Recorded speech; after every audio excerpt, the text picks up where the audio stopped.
Chercheurs et chercheuses de vérité, salam alaikum. Je fais aujourd'hui une nouvelle vidéo en parlant de les différentes manières que les kafiroun, c'est-à-dire les mécréants, utilisent, que ce soit des mécréants dans l'islam ou dans le judaïsme ou le christianisme. D'ailleurs, ils nous ont transmis des manières de faire pour falsifier le Coran. Alors, les différentes manières qu'ils font pour Yalraoufé, c'est-à-dire que pour la désinformation, le mot laou qui est traduit par désinformation, alors que dans le Coran, le mot laou est traduit par le chahut, chahuter, chahuter pendant la lecture du Coran. Alors, c'est pas le chahut, c'est faux. Déjà, rien que le mot là, déjà, il a été mal traduit, donc c'est aussi de la déformation. Donc les différentes manières, il y en a 5 ou 6, je ne me souviens plus.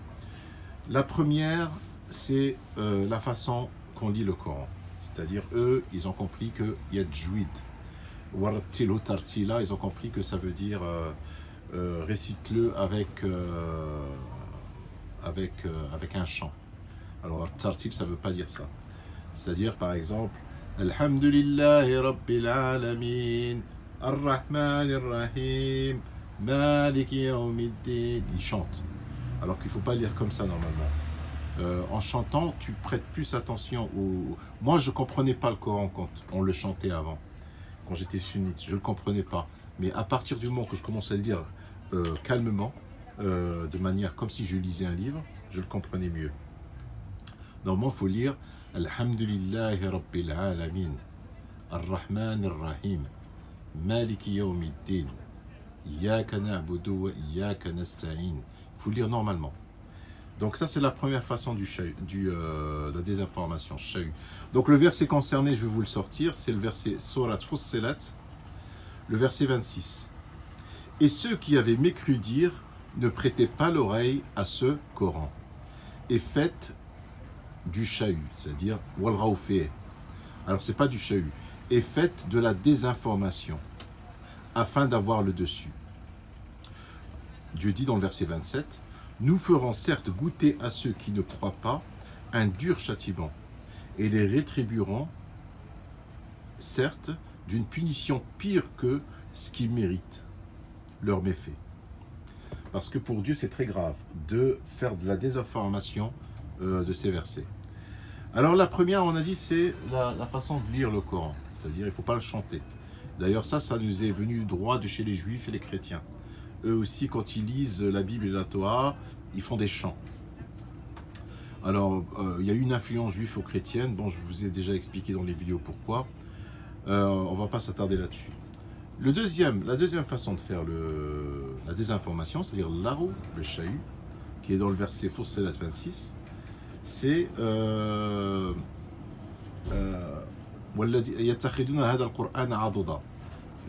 me souviens plus du verset. À un moment, Dieu, ceux qui fragmentent le Coran. Si quelqu'un peut me sortir le verset, il peut me le mettre dans les commentaires, ça me rendrait beaucoup service. Ceux qui fragmentent le Coran, c'est-à-dire fragmenter le Coran. Par exemple, Dieu dit Wailun lil musallin, malheur à ceux qui prient. Et si tu t'arrêtes là, ben c'est malheur à ceux qui prient. Mais Dieu, il explique par la suite. Wailun lil musallin alladina hum an salatihim sahun, alladina hum yura'un wa yamna'un al-ma'un. Malheur à ceux qui prient, et dans leur prière, c'est-à-dire dans leur lien, ils sont inattentifs. Et après, il t'explique c'est qui ces gens-là. Yoraoun, c'est-à-dire ils aiment bien être vus, c'est-à-dire remarqués. Bref, jusqu'à la fin. Je ne vais pas expliquer toute la sourate. Bref, si tu fragmentes des versets, par exemple, très souvent utilisé chez les sunnites, ils disent ce que le prophète vous donne, prenez-le, et ce qu'il vous interdit, ne le prenez pas. Eh ben non, si tu lis du début de la sourate, Dieu parle du butin.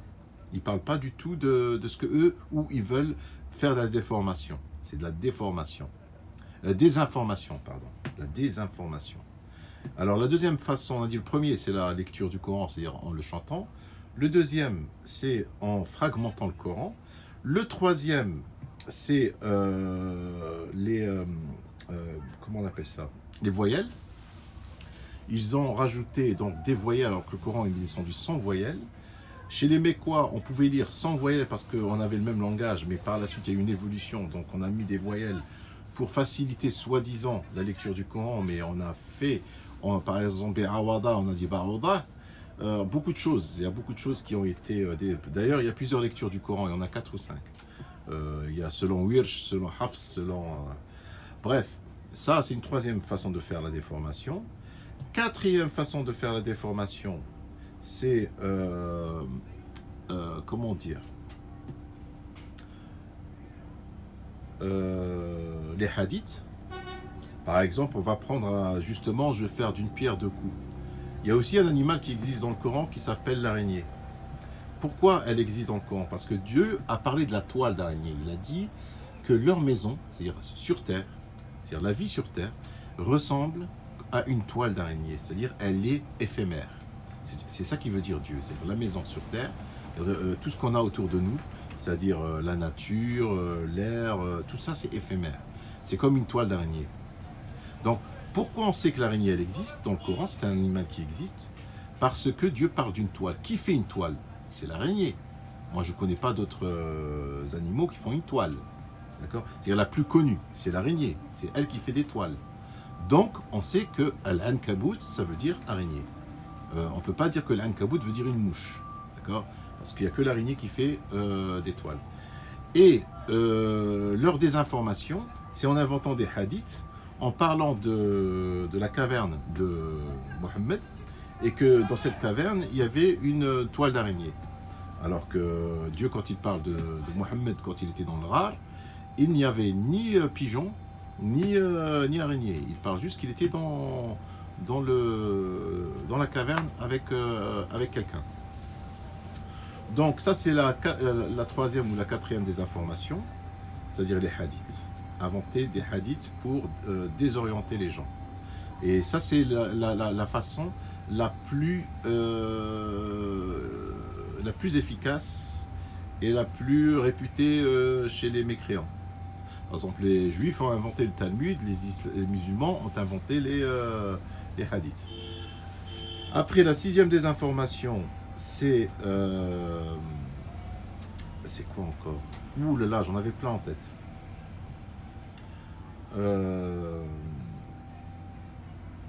C'est les falsifications des mots.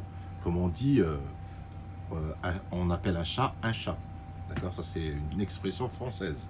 On appelle un chat. Ben, avec l'évolution des siècles, chez les Arabes, un chat ne s'appelait plus un chat, s'appelait un chien. C'est-à-dire, le fil, c'est devenu un éléphant. Baouda, c'est devenu une moustique. Et jusqu'à la fin, voilà. Ils ont déformé les sens du mot. Et un chat s'appelle un chat, on appelle un chat.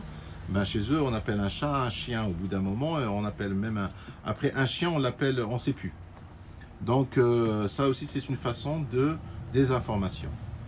Donc voilà, je vais conclure, je vais relire le verset concerné. C'est dans Surat Fussilat, le verset 26, Dieu est dit, dans le verset 25, « Et nous leur avons destiné des compagnons inséparables, qui leur ont enjolivé ce qu'ils étaient devant, ce qui était, c'est-à-dire dans leur présent et dans leur passé. Et le décret s'est avéré juste contre eux, comme contre les autres communautés de djinns et d'hommes, qui ont vécu avant eux. Ils sont certes perdants. Et ceux qui avaient mécru dire, ne prêtez pas l'oreille à ce Coran, et faites de la désinformation, afin d'avoir le dessus. Nous ferons certes goûter à ceux qui ne croient pas un dur châtiment, et les rétribuerons, certes, d'une punition pire que ce que méritent leurs méfaits. Ainsi la rétribution des ennemis d'Allah sera le feu, où ils auront une demeure éternelle, comme punition pour avoir nié nos versets. Sadaqallahu al-azim.